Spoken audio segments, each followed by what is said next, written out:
Здравейте и добре дошли в новото видео, в което ще направим ревю на ето този въздушен пистолет, който е реплика на Smith & Wesson MP9. Така, както забелязвате, пистолета пристига в ето тази кутийка и реално като отворим кутийката, освен реално самият пистолет, вътре имате и тези две книжки, които реално са за опътването на пистолета и вътре има неговите характеристики и ето това 6 грамче, което може да използвате, за да си навивате после ампулата с CO2. Така, и сега реално да преминем вече към характеристиките на самия пистолет. Реално ръковатката и рамата му са изработени от полимери, като единственото метално по него е цевта. Пистолета разполага с фиксирани мерники мушка. Има двойно действие на спусъка, както виждате има и база, на която може да си монтирате най-различни аксесуари. Друго по-интересно при този пистолет е, че ето тази вложка, реално задната част на ръковатката, има няколко различни варианта за нея, т.е. може да си купите различен вариант, който евентуално да ви пасва по-добре на вас.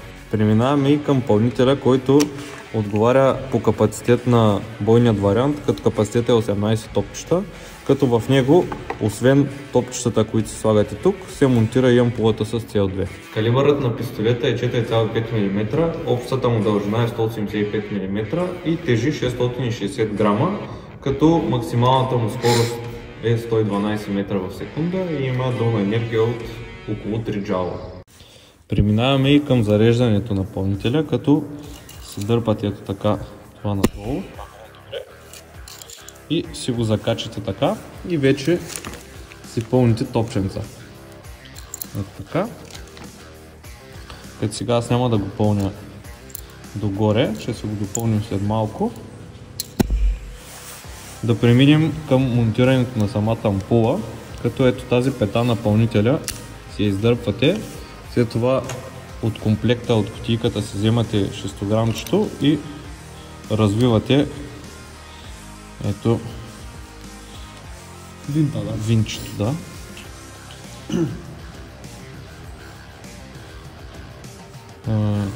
Така.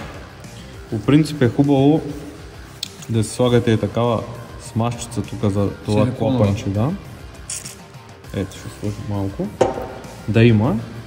И след това слагате ампулката и започвате да навивате.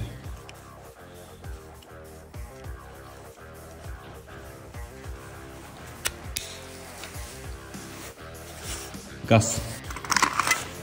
Айде, слагаме пълнителя и освобождаваме предпазителя и сме готови да стреляме. Сега ще проверим характеристиките като мощност, скорост, които е написал производителя.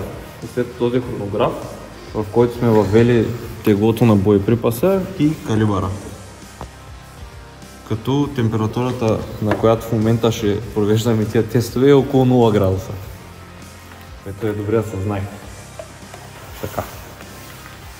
Започваме чупенето на хронографа.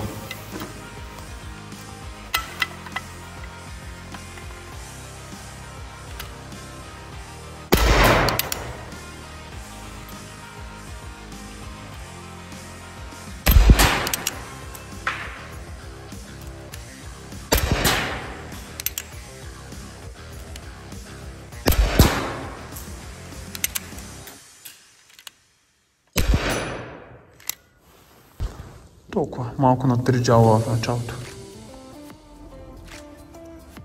Като разбира се, след всеки следващ изстрел, тези цифри ще падат.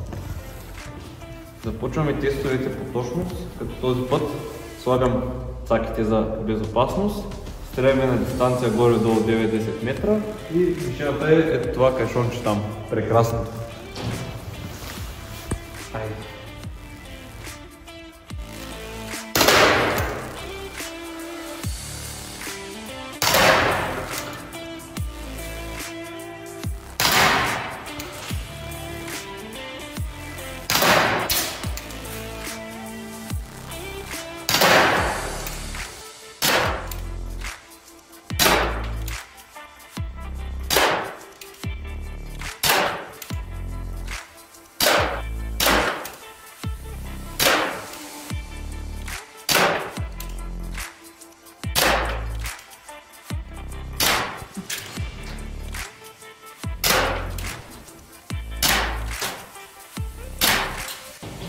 Продължаваме тестовете по точност на тези мишенки, които са ви добре познати, горе-долу на същата дистанция.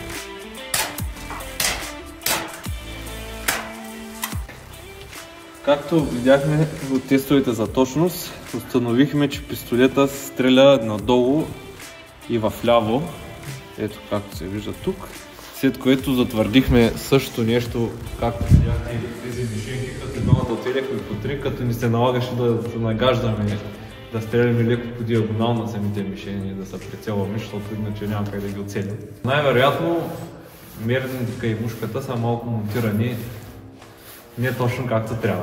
Поне според нас, ако някой от вас има такъв пистолет, може да остави един коментар отдолу, дали при него е забелязал нещо такова.